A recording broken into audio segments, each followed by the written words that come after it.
Please. Okay. Apologies for the delayed start. Very secure. Thank you for starting. So, I'd like to invite this part of the UBS quarterly meeting. I'm going to not go through some of the boilerplate. They are here. We ask for the open last Community Act. Call the meeting to order at 4:05. Let's do a roll call first of all with the UBS members and then administration. So Brian Burnett, Parks and Rec Supervisor. Thank you. Brianna. Sullivan, Co-Chair and Fire Department Supervisor. Thank you. And I'm Mike Edgington, Co-Chair and Housing and Economic Development Supervisor. And to start on this side, we'll work the way around. Just Becky McPherson, Municipal Manager, first day on the job. Good to see you all. Suzanne LaFrance, Mayor. Great to be back here in a different role. I'm Graham Downey. I'm the mayor's assistant on housing and transportation. Quincy Arms, I'm from Legal. Kelly Toth, Acting Director, Solid Waste Services. Kirkland Washington, Customer Service Supervisor with Solid Waste Services. Margaret Tyler, I work for Kyle with the Girdwood Valley Service Area. so this go down. Oh, and Kyle Kelly, Girdwood Service Area Manager, Lance Weber, Community Economic Development. Whitney Briggs, Real Estate Director. Not from the routine forms, but just observing all the buttons. Just observe it. Don't follow the two administrative officers. Multitask. Thank you. Look forward to the audience as well. Thank you very much. Agenda revisions and approval. Okay, going ahead with the agenda. Move to approve. Thank you. Second. Thank you. Not hearing any objection, we'll go ahead with that. Okay. Announcements again. If members of the public make comments if you wish, they haven't been acknowledged. Jump into item number 1. No, actually, I'll do a quick welcome. Obviously, I have to acknowledge we have new administration here. Lots of very new and few new faces, but I think also people we've worked with before. So I look forward to renewing working relationship with people we know and developing new good relationships with people we're less familiar with. There's anything, would you like to say anything, Suzanne, just to start off with? Well, thank you all. Like that, Mike? Was there anything you'd like to say just at the beginning? I just want to give you opportunity. Oh, thank you. Well, I would like to express gratitude for you all coming in on the drive from Girdwood, first of all. And as an assembly member, I always enjoyed these meetings and the way in which you all approach some of the challenges. And I'm looking forward to collaborating with you and just happy to be here. Thank you all for being here as well. Welcome to Becky. Yeah, welcome on your first. Thank you. Okay, now we'll move on to item number 1, which is to discuss solid waste services for the transfer station out of operation. I think, Brianna, you probably should introduce this. Yes, please and thank you. And thank you, everyone. Thank you, Chair. I just wanted to really do our due diligence by following up with this item since a few years ago during the pandemic that our transfer stations hours were cut back, and we had some feedback from community members in the last few months. So I just wanted to follow up, and Kelly's both and Kirkland have been really receptive and ready to have an open conversation about what our options are here in Girdwood. So it really is a brief item, but I think they have some ideas, and I had a few from community members I heard from, but and the concern also was the future potential development within Girdwood and how we would be able to service those needs with our current hours. And obviously we know that there's a lot of shortage of staff across the muni for different essential needs like this transfer station in town too. So I can let Kelly take it from there. And if you have any questions or things I missed, please jump in. Thank you. Thank you. Thanks for the opportunity to have this conversation. And yes, we absolutely want to be receptive to whatever the needs are. There was a shift based on this memo that you see dated April 7th, 2022, where they were dialed back with the hours, but we have since then, and with Kirkland coming on, we've had conversations with our new customer service attendant who works down there full time, and listening to the feedback from the residents and also from residents and from Brianna's feedback on behalf of the group. And so starting August 1st, there will be an addition to the services on Thursdays. So from 9:30 to 5, that will be an addition. And then in hearing the fact that you need to have more services, I mean, we want to do what's best for the community along the lines of what we can do within our ability, as she was mentioning, with our shortages. Customer service is our number one pinch point at this point. And so we're doing what we can with what we have, which is a very thin bench, but we'll do the best that we can with the resources that we have, and have further conversations as we move forward. The comments from, so what I heard is the, from, you said the 1st of August? Yes. So from this week, Mhm. see first aid operation as well. Thank you. Any other comments from anybody? Just like to say a big thank you for that. It's been just over 2 years as a produced service. It's nice to see it back to where it was before. Thank you. Happy to help. Mike, I have one follow-up really quick. Okay. Thank you. And I guess I would just ask, how will our community find out that the hours will be changing next week? And then just the employee that works there and the feedback from if the demand is there to keep that or shift it after August. And I'm sure you'll be in touch, Kelly, but just where should we go from here? So I think last time when you and I were talking about another opportunity, or when we were looking at potential events, we talked about your Facebook page as a really good means of communication. While I'm wearing my other hat, which is public information officer, those were conversations that we had. And so does that work for you? If we do a Facebook post, would you like to share it off of our page, or is there another opportunity that you might? What's a good way? What do you recommend? Yeah, I think if you guys draft a message to your Yeah. Facebook, and then we'll Yeah. send it through ours, and then we'll get it out, and it'll get through the Girdwood cycle. Okay, Yeah. we'll do that. Okay. We will have it posted by tomorrow morning. Okay. Look forward to it. Thank you. It's easier than I expected. Thank you. Thank you very much. We're going to move on to item number 2. I don't see anyone from the planning department. Yes, My fault. okay. I'll give it a shot. Okay, great. If they remain, if there is any to share. They weren't aware, so, Okay. but I did speak with them. Okay, great. So let's move on to item number 2 then. First one, depending how it goes, I may have to review. So, would you like to take this?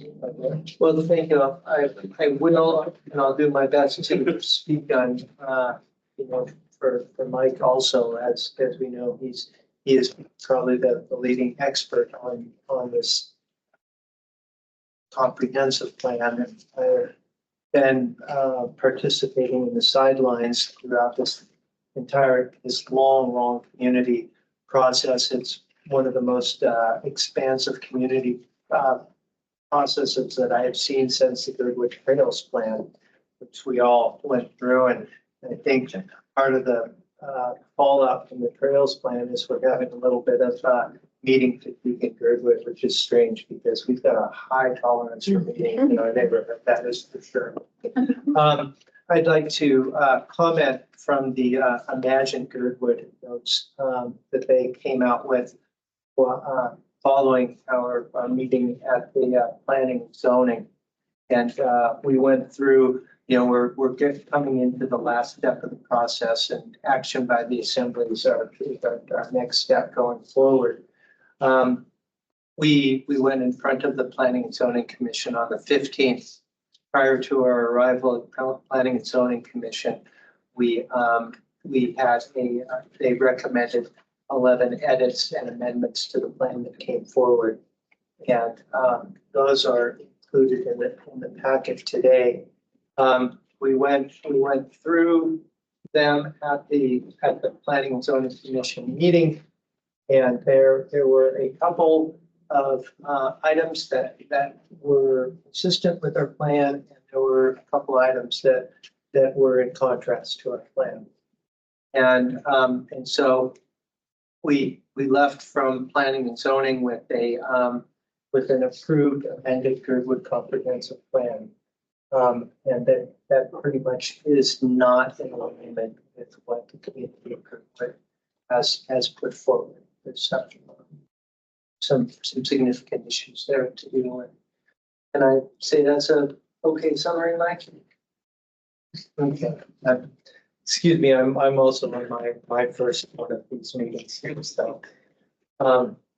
So that is where we are. We moving forward in Girdwood, we have an Imagine Girdwood meeting coming up here on the 31st. We're working to have a joint session of Girdwood Board of Supervisors and Land Use meeting on August 12th, so that we can discuss the amendments and our plan of action with the ability to have community feedback in the land use model, which, as everybody knows, is a one person, one vote at the meeting. So we expect to have a fair number of residents come in and be able to participate in that one, and then be able to combine that with some Girdwood Board of Supervisors backup.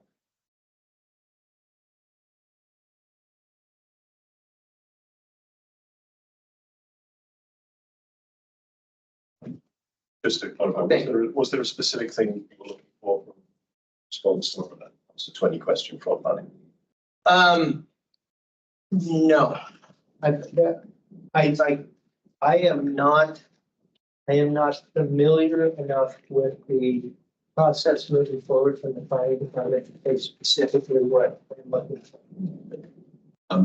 Sorry, just for context is clear, because UBS did not have the ability to operate in a planning sphere when this project started. It got spun off into a non-profit and I'm chair of the non-profit. So technically I'm the petitioner and not taking part in these general studies, but I think just simply bounce the question back to Lance. Is there anything specific from planning?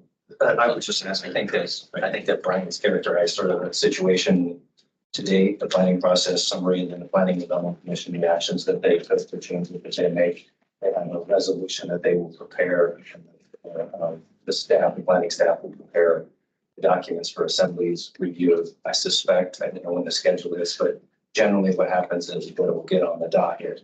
They will have a work session. They probably want to have a work session on this plan. That's enough for them to do that. We will share with them that information. The work sessions are open to the public, and then we will have a public hearing on the Girdwood plan document itself.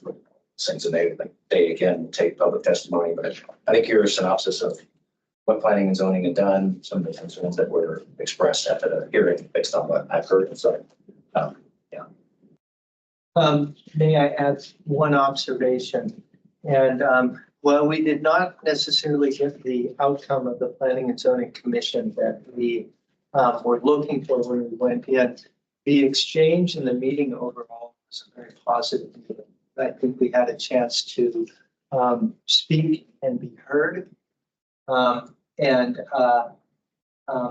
the recommendations of staff are definitely what drove the decision from planning and zoning. So it was a little challenging, though, having an appointed board, if you will, talk to us in terms of what public interest of Girdwood is when we had a document on the table that really does represent our community position on where we want to see, a document that's going to be driving policy in Girdwood for a long time to come. Question, in the document here, it identifies adoption with the amendments Yes, as you ma'am. mentioned. are there specific ones that the community objects to, or is it all of them? Is there like, I'm just wondering if there's like a specific area or topic behind the misalignment? Three of the big ones are the land down at the south end of the valley. So the parcel off the end of Timberline, if you will, going down into Virgin Creek. There is the, and that is going from, the plan had identified that as open space, and they're proposing to change that to a single family, lower density. That 2B, I apologize, is that the 2B? I believe Okay, so. making sure I got it. And then there is the land north of the airport. And that parcel there has also been identified in the comprehensive plan as open space, and that is being changed over to mixed use so that it can allow for density for single family homes, multi-family development also. And then the third, So that's 2A and 2B. yeah, I would say 2A, 2B, and then 1A, even though it was voted during planning and zoning, it doesn't mean that it will or won't come up in the resolution on the 5th. The 1A was vegetative buffers. thank you. It's not in the packet. then- It was in the packet for the regular GBOS meeting. Amanda Girdwood supplied a sort of synopsis, and that's, I think, Mike, is that a document that would be more helpful right now? Yes, I think you can share that. So, yeah, if you just go.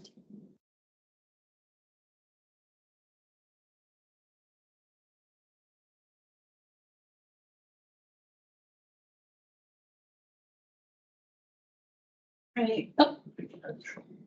There, I think that's Okay. the best. one. We wanted the vegetative buffer issue. I feel like you've addressed in the A and B items, but I was curious about what the considerations are, what the proposal was with respect to the vegetative buffers that has been recommended to be removed. This paper, sorry, I don't know if I can talk. Oh, yeah, sorry. Just for the purpose of Yeah. purely factual clarification, this is the summary of the outcome of the planning and zoning meeting. What's in today's packet was the staff recommendations, which is. Got it. Okay. So there were actually two extra changes proposed at the meeting beyond the staff packet. That's one. So yes, that's, I think the color coding and the yes, no at the end is basically whether the opinion of the Girdwood board, they conform to the community intent.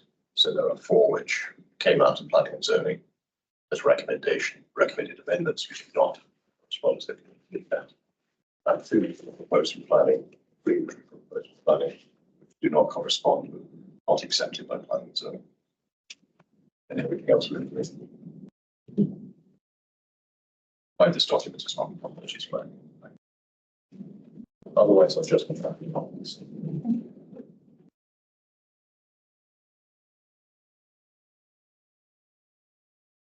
As staff commented on the vegetative buffers, they were concerned about the ability to fully develop parcels with buffers in the 100-foot range, and felt that may impact the ability of people to appropriately develop property that they own. And we're looking for the buffers as for protecting privacy, wildlife movement around the valley, and wetlands mitigation.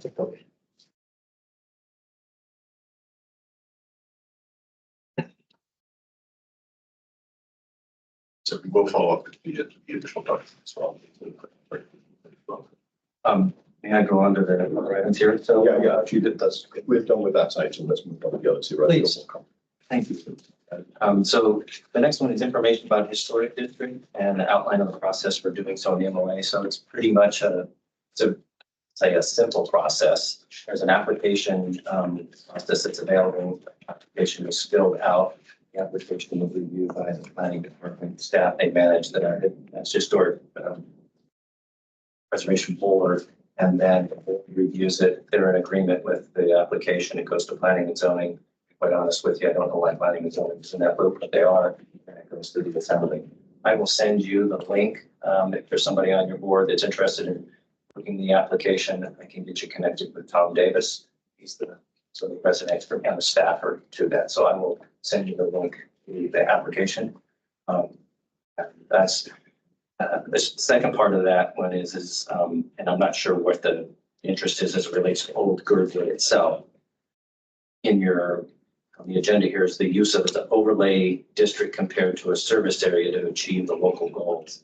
Not sure what the goal is, but the difference is between the service area and overlay district. Obviously, the zoning overlay applies different types of zoning requirements or maybe relieves people of zoning requirements depending on the overlay district.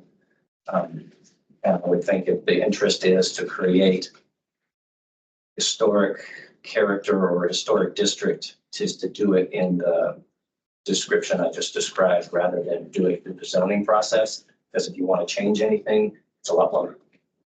It's less timely. The service area is all about basically doing things, not sort of designating things. So once the service area is responsible for, a service area could be created to do that.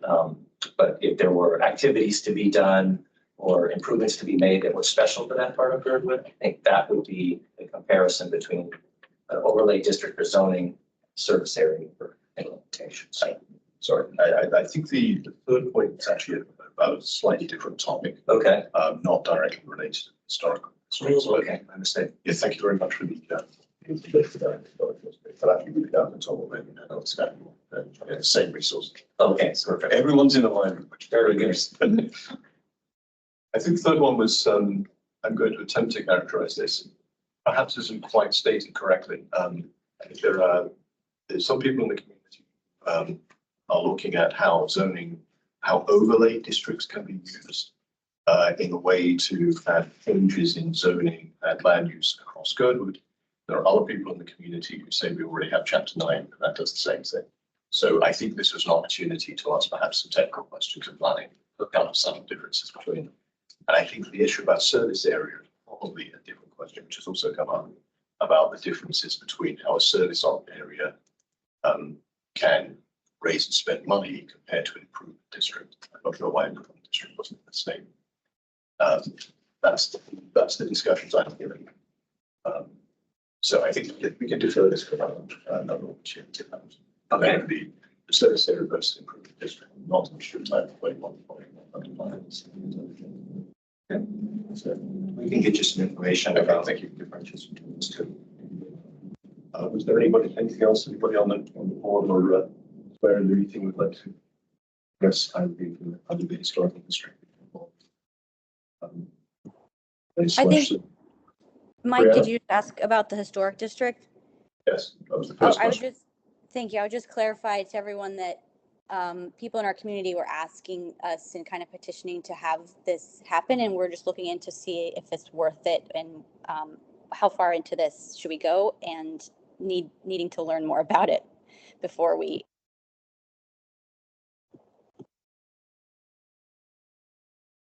You cut out, Brianna. Did you finish? Yes, I finished. Thank you. Thanks. If there's nothing more to discuss on item number 2, we could go on 3. Hey, which is housing and development service area of our responsibility thereof. I'll introduce this briefly. In April last year, in 2023, the Assembly must have put a proposition on the ballot to add the service rather power to the Valley Service Area, which was housing and development support. And the intent was for this to cover a wide variety of possible issues, including the ability to spend money on support services, around housing and economic development, particularly around housing. The ability for us to actually take position on these things within a service area power, potentially land management, I think is fair to say that we respect HLB and the staff thereof. There are definitely some complexities about the way that HLB operates with respect to the things the community needs. So that I think in high contrast general.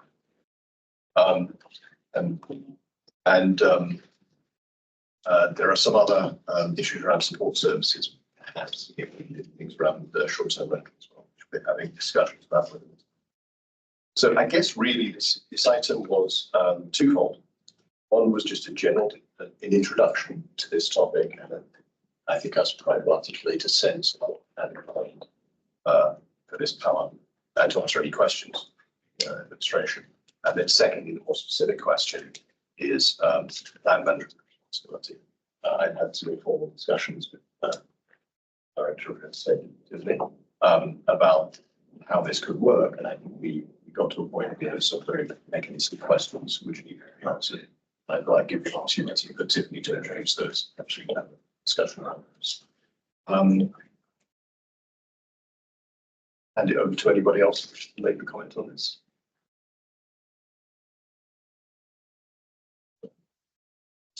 Why don't we start with a very concrete issue of the land management responsibility? How is going to be handed over to service area? I don't know if you can take this first.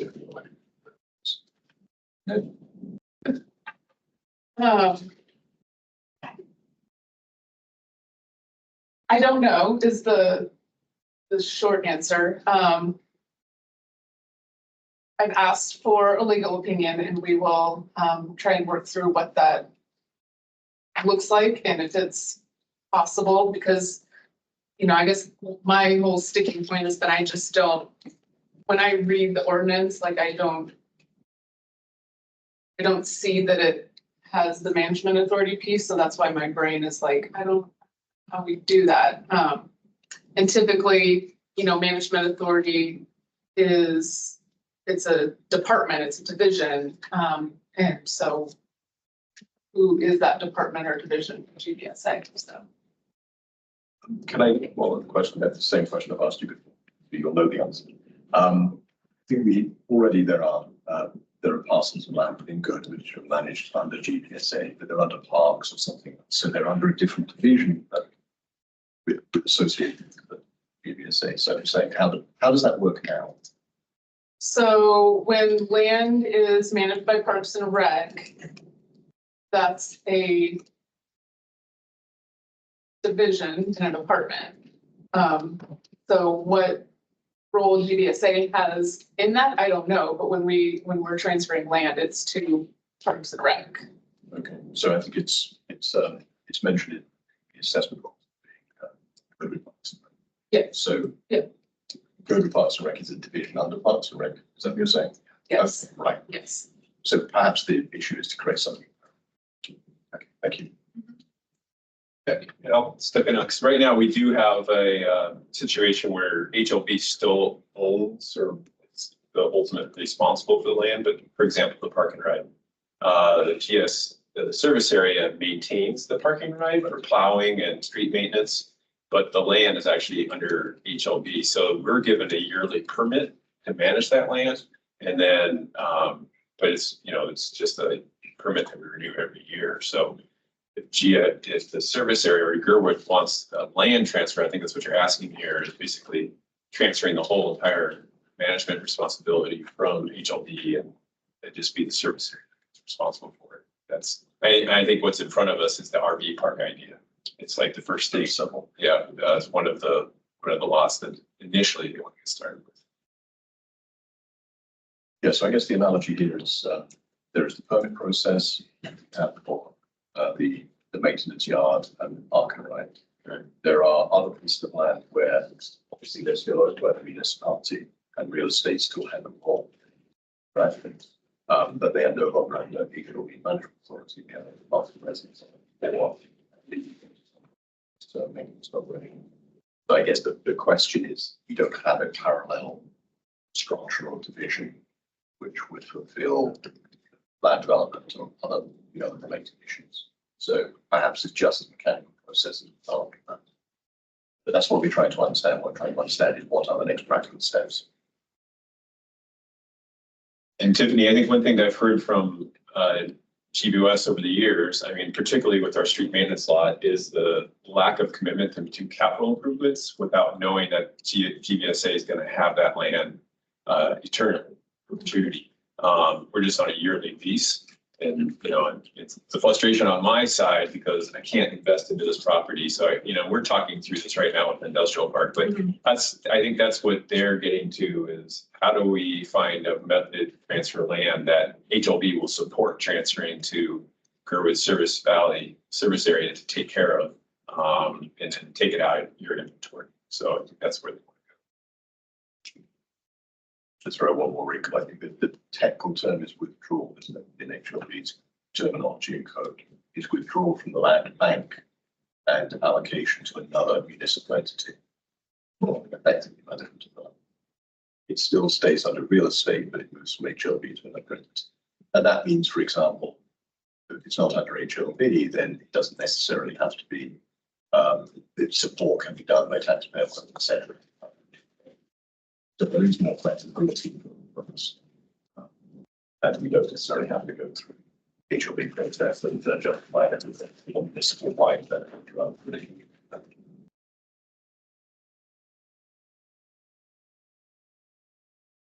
But any other comments from them? We're kind of exploring the topic rather than coming very clear. So I appreciate it. So there's just Chairman, if I could just add, I know that, recently ACDA, Community Development Authority, has asked us to, do a similar approach. And I will say that the Assembly has gained a very strong interest to see what the plan for the land is and sort of a business plan. So as we're thinking through this process together, it's the RV park or parcels for housing, they're gonna, and then obviously if it's HLB, it's gonna go through the commission for disposal and approval, consistent with the work plan. So just be thinking ahead as we're looking at these pieces and the use those parcels. So they're just got a keen interest in it, more so than they have in the past. I understand. I mean, I agree with you. That's not the right way to do it. Yeah. Personally, how this is going to be perfect. Not just transfer first and worry about it later. Okay, thank you.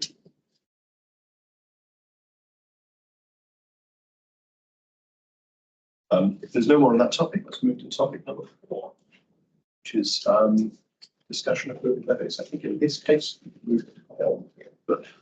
So there has been concern raised by the community on the levies that run through Girdwood, and we actually have one in particular. Tiffany was with me last week, and we met with Watershed Management. There's an active erosion on California Creek right next to the Creekside Apartments building down there. And so we did meet last week, and we walked through it, and we do all recognize that there's an issue there, and so we are trying to move forward with a resolution for that. Most likely bringing in riprap and refortifying that section that has eroded.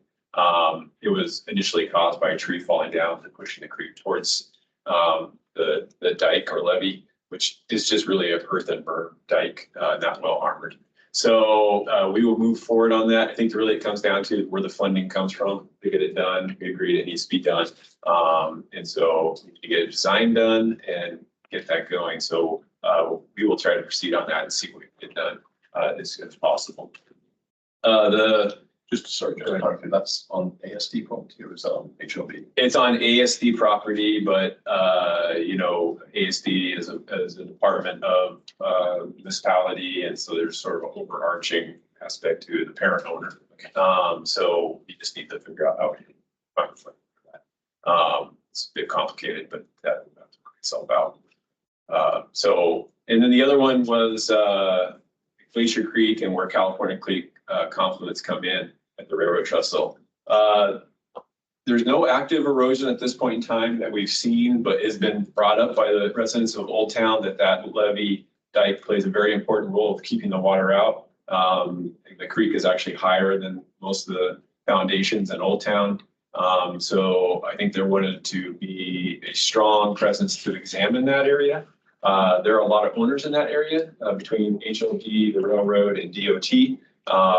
And so there's a push to get people more active and involved with that. With initiative being taken by one of the residents down there to coordinate that. But at this point in time, I don't know where that is. I think the first thing was to actually get USGS to establish a gauge down there so we can monitor water levels and then pay attention to it. They have done a gauge up at Alyeska Highway, which is really handy for us during large rain events. We watch that closely to see where flood levels are in the valley, but doing the same down there so we can see if it's because you have the confluence, the two creeks coming together there and just seeing what's going on. So at this point in time, I think we're still working through that. And, you know, my focus has actually been on the California Creek one because that's active erosion happening right now and trying to find a solution for that in the short term. So that's where we stand at this point, but I'll open it back up. That's anything I do. Thank you. Yeah, further comments from Brianna or anyone on the board or anybody else attending the meeting? Thank you very much. Thanks for your help, Tiffany, as well. Hey, got through our items. Unless there are any other comments, we'll move on to public comments.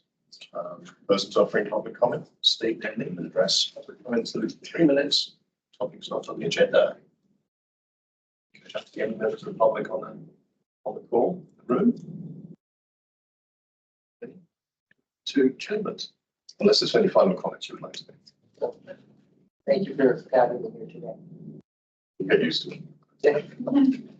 Thank you. Let's hope this efficiency is a mark of things to come. Thank you very much. Good. Thanks, Brianna, Emma. Thank you. Thank you, everyone. Please,